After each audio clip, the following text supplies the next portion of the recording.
اللہ اکبر اللہ اکبر اللہ اکبر اللہ اکبر اللہ اکبر اللہ اکبر اللہ اکبر اللہ اکبر اللہ اکبر وللہ الحمد۔ اعوذ باللہ من الشیطان الرجیم، بسم اللہ الرحمن الرحیم۔ لیس البر ان تولوا وجوہکم قبل المشرق والمغرب ولکن البر من آمن باللہ والیوم الآخر۔ محترم حضرات، دینی بھائی اور دوستو، یہ آپ حضرات کے سامنے اس سورۃ البقرہ کی ایک آیت تلاوت کی گئی ہے جو آج خطبے کا موضوع ہے۔ آج ہم تمام ساتھی ایک مہینہ اللہ تعالیٰ کی عبادت کر لینے کے بعد بطور شکر کے ہم اور آپ عیدگاہ میں موجود ہیں، عید کی نماز پڑھی۔ رب العالمین کا فرمان ہے وَلِتُكْمِلُوا الْعِدَّةَ وَلِتُكَبِّرُوا اللَّهَ عَلَى مَا هَدَاكُمْ وَلَعَلَّكُمْ تَشْكُرُونَ۔ اے لوگو، ہم نے ماہ رمضان کا روزہ فرض قرار دیا ہے۔ مقصد یہ ہے کہ تم روزہ پورا کر لیں، اللہ کی کبریائی بیان کرو اور اللہ رب العالمین کا شکر ادا کرو۔ اللہ رب العالمین کی شکر گزاری کی ایک بڑی شکل یہ ہے کہ ہم عید نماز 2 رکعت نماز پڑھ کر کے اللہ رب العالمین کا شکر ادا کرتے ہیں۔ ایک شکر کی بڑی اہم شکل ہے۔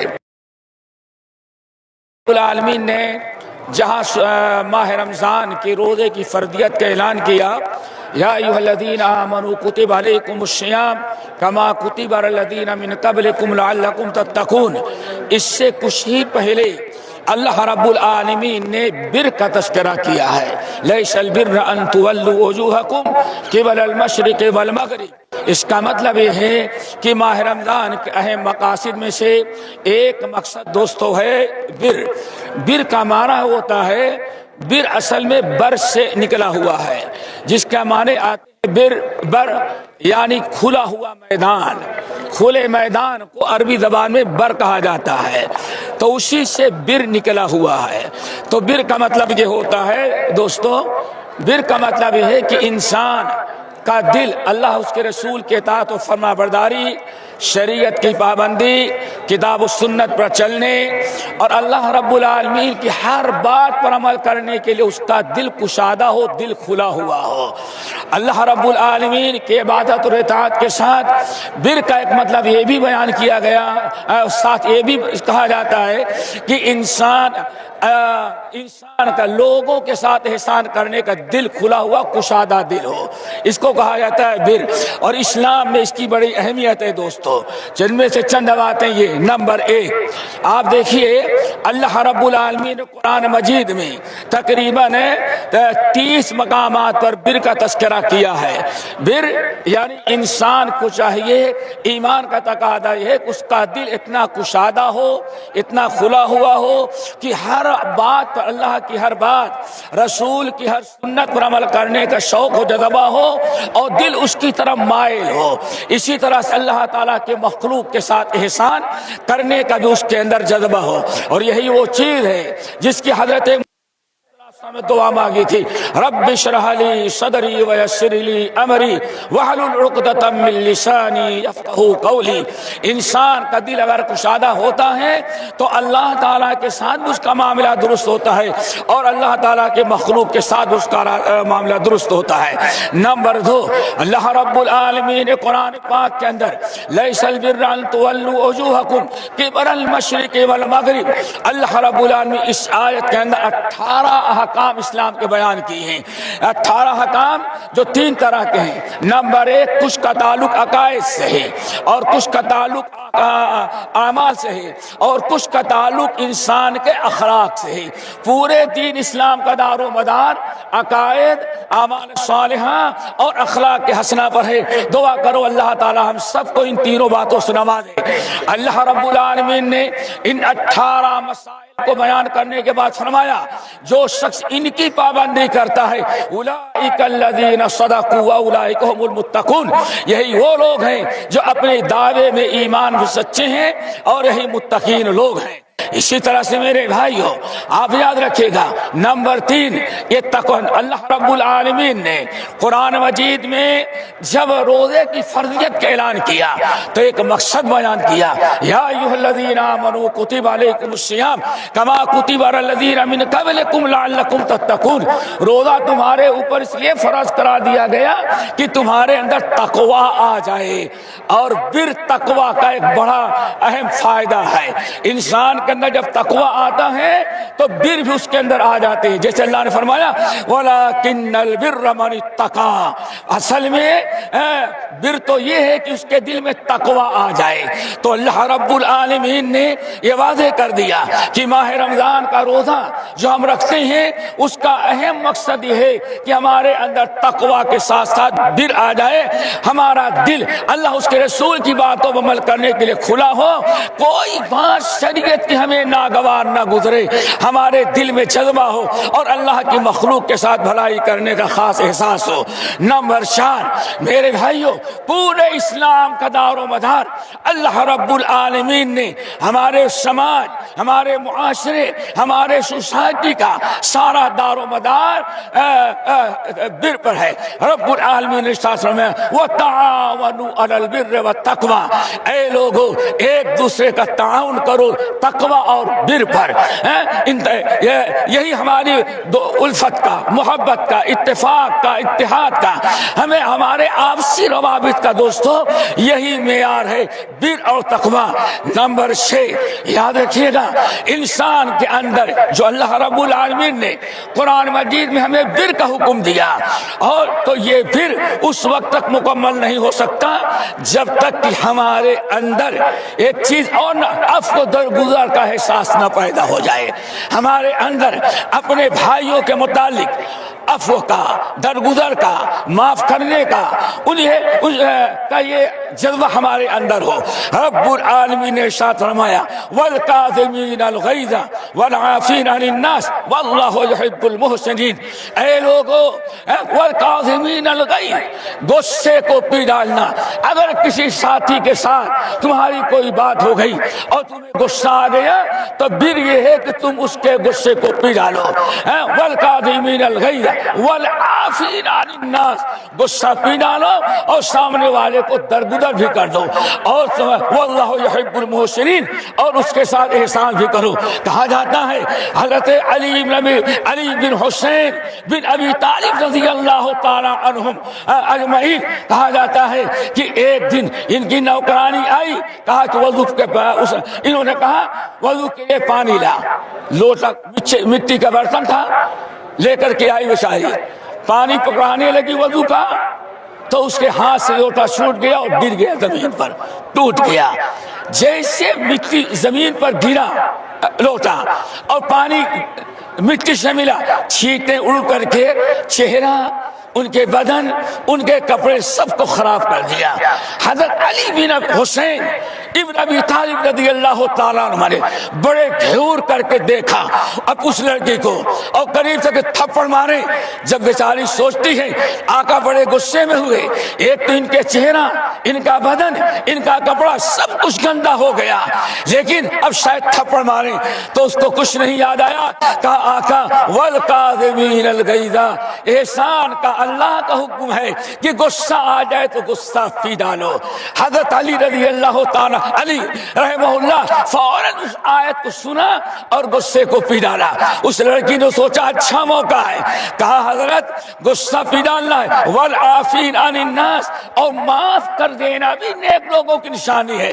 مسکرائے، کہا کم وقت جا، میں نے تجھ کو معاف بھی کر دیا، غصہ بھی پی ڈالا اور تجھے معاف بھی کر دیا۔ بات بڑی تیز سی ہو، اس نے کہا اچھا۔ اللہ رب العالمین فرمایا واللہ یحب المحسنین، احسان کرنے والوں سے اللہ بڑی محبت کرتا ہے۔ مسکرائے، کہا کہ اچھا تو چاہتی ہے کہ غصہ بھی پی ڈالے اور معاف بھی کر دے اور تجھے تمہیں اپنی غلامی سے آزاد کر کے تیرے ساتھ احسان کرے۔ کہا اچھا انت حرۃ لوجہ اللہ، ہم نے تجھے اللہ کی رضا کے لیے آزاد کر دیا۔ تو میرے بھائیوں ضرورت اس بات کی ہے کہ انسان اگر بر چاہتا ہے تو بر مکمل نہیں ہوگا جب تک کہ عفو درگزر کا معاملہ نہ کیا جائے۔ نمبر 7، اللہ رب العالمین نے بر الوالدین، اللہ تعالیٰ کی ذات کے بعد سب سے بڑا بر ہمیں اللہ مخلوق میں والدین کے ساتھ ہونا چاہیے، اس لیے بر الوالدین کہا جاتا ہے۔ میرے بھائیوں، آج بڑا فتنہ ہے، ہمیشہ والدین کے ساتھ احسان کرو، بر الوالدین۔ اگر انسان والدین کے ساتھ بدسلوکی کیا تو اس کا کوئی عمل، کوئی نیکی قابل قبول نہیں ہے۔ لیس البر ان تولوا وجوہکم، صرف روزے نماز سے کام نہیں بھرے گا جب تک کہ بر نہ کرو والدین کے ساتھ۔ خصوصاً امام ابن خزیمہ اور بہت سارے اہل علم نقل کیا، نبی علیہ السلام بیٹھے ہوئے ہیں، ایک صحابی آئے، کہنے لگے یا رسول اللہ ارأیت ان شہدت ان لا الہ الا اللہ، آپ ذرا بتائیں میں اقرار کرتا ہوں توحید کا کہ اللہ کے علاوہ کوئی معبود نہیں اور آپ اللہ کے رسول ہیں، بتائیے وصلیت الصلوات الخمسہ، ہم نے 5 وقت کی نماز پڑھی پابندی کے ساتھ، وصمت رمضان وقمتہ، پورے ماہ رمضان کا میں نے روزہ رکھا اور میں نے ایک دن کی بھی تراویح کی نماز سے چھوڑ دے۔ یا رسول اللہ ارأیت ان شہدت ان لا الہ الا اللہ وانک رسول اللہ وصمت رمضان وقمتہ وآتیت زکاۃ مالی، ہم نے نماز پڑھی، روزہ رکھا، توحید، اتباع سنت، ساری چیزیں ہیں، رمضان کو روزہ رکھا، رات بھر میں نے تہجد کے قیام بھی کیا ہے رات میں۔ بتائیے قیامت کے دن اللہ ہمیں کن لوگوں کے ساتھ رکھے گا؟ اللہ اکبر۔ اللہ سے نے فرمایا اگر تو نے یہ اعمال کیا تو یاد رکھنا انت مع النبیین، تیرا شمار نبیوں کے ساتھ ہوگا، صدیقین، شہداء، صالحین کے ساتھ۔ اللہ تعالیٰ تمہارا حشر ان لوگوں کے ساتھ کرے گا۔ بہت خوش ہو گیا، واپس جانے لگا تو اللہ کے رسول نے بلایا ادھر آؤ، آیا، کیا میں نے جواب دیا؟ اللہ رسول آپ نے جواب بہت بڑا دے دیا۔ ہم نے پوچھا کہ اگر میں توحید پر قائم ہوں، اتباع سنت پر قائم ہوں، نماز پڑھا، روزہ رکھا، زکوٰۃ دی، ساری اعمال کیے، پورے رمضان ہم نے تراویح کی نماز پڑھی ہے، تو کن کے ساتھ ہوں گے؟ اللہ رسول نے فرمایا انت مع النبیین، اگر یہ سارے اعمال ہیں تو نبیوں کے ساتھ، صدیقین کے ساتھ ہوگا۔ لیکن سن لے ما لم تعق والدیک، بشرطے کہ تو نے ماں باپ کا دل نہ دکھایا ہو۔ اگر تو نے ماں باپ کا دل دکھایا تو ساری عبادتیں تیری رائگاں ہو جائے گی۔ اس لیے میرے بھائیوں، لیس البر ان تولوا وجوہکم قبل المشرق والمغرب، بہت ہی ضروری ہے کہ ہمارے اندر بر کا جذبہ پیدا ہو۔ اللہ ہم سب کو عمل کی توفیق نصیب فرمائے۔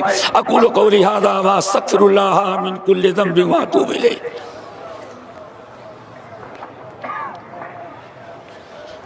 الحمدللہ وکفی وسلام علی عبادہ الذین اصطفی، اما بعد۔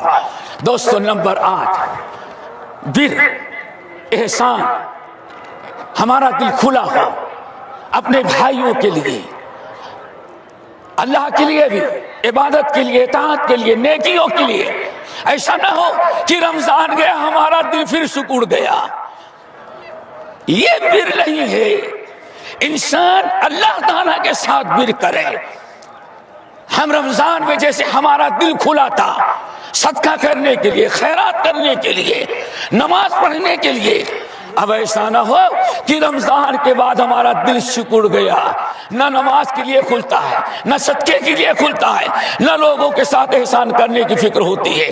میرے بھائیوں، سب سے پہلے اللہ تعالیٰ کے ساتھ احسان، پھر اللہ کے معاملے میں، نمبر 2 اس کے بعد تمام اللہ کی مخلوق کے ساتھ، سب کے ساتھ بر ہو، اپنوں کے ساتھ، غیروں کے ساتھ، سگوں کے ساتھ، غیر لوگوں کے ساتھ۔ اسی طرح سے ہمیشہ چاہیے کہ ہم ہر ایک کا خیال رکھیں۔ میرے بھائیو، شریعت اسلامیہ میں احکام جتنے آئے ہیں انہیں کی پابندی کا نام اصل میں بر ہے۔ اللہ تعالیٰ سے دعا کرو ہم سب کو بر کی توفیق نصیب فرمائے اور بر کرنے کا ہمارے اندر جذبہ ہو، ہمارا دل کھلا ہو، اور اللہ رب العالمین نے ہمیں جو رمضان کا روزہ قیام شام کی توفیق نصیب فرمائی، اللہ اس کو قبول فرمائے۔ الہ العالمین، ہم جس ملک میں رہتے ہیں وہاں کے رئیس الدولہ، ان کے اعوان و انصار، اور جہاں سارے حکام امارات، اور جس شہر میں رہتے ہیں شیخ سلطان حفظ اللہ، اللہ تعالیٰ ان تمام حضرات کو کی نیکی قبول فرمائے، اور اللہ تعالیٰ ان تمام حضرات سے وہ کام لے جس میں اللہ کی رضا ہو، قوم امت کی بھلا ہو، اور ملک اور وطن کی بھلائی ہو، اور اللہ تعالیٰ ان حضرات سے آئندہ بھی وہ کام لیتا رہے جس سے امت اسلامیہ کو فائدہ ہو۔ الہ العالمین، ہمارے سارے اسلامی ملکوں کو امن و امان کا گہوارہ بنا دے، اور جہاں بھی مسلمان اقلیت میں ہیں، اقلیت میں بسنے والے مسلمانوں کی عزت، عفت، عصمت کی حفاظت فرما۔ اقول قولی ھذا واستغفر اللہ من کل ذنب واتوب الیہ۔